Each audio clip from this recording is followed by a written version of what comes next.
Upaya pencarian yang dilakukan tim SAR terhadap bocah 11 tahun akhirnya berhasil. Bocah 11 tahun itu terbawa arus lebih dari 1 mil di pantai Dungeness di Kent. Namun setelah pencarian yang cukup lama, bocah tersebut akhirnya ditemukan. Rekaman penyelamatan bocah 11 tahun itu dibagikan oleh Royal National Lifeboat Institution.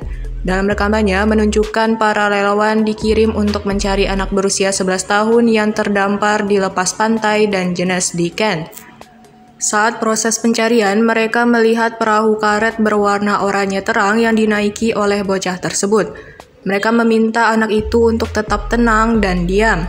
Sementara itu, yang lain mereka mengarahkan perahu yang mereka tumpangi untuk lebih dekat dengan perahu bocah tersebut.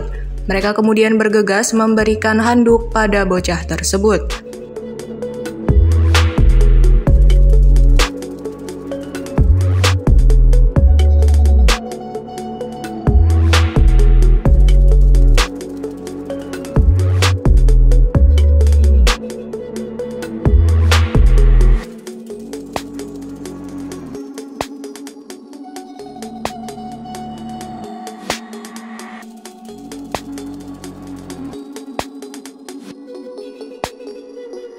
Terima kasih sudah nonton. Jangan lupa like, subscribe, dan share ya.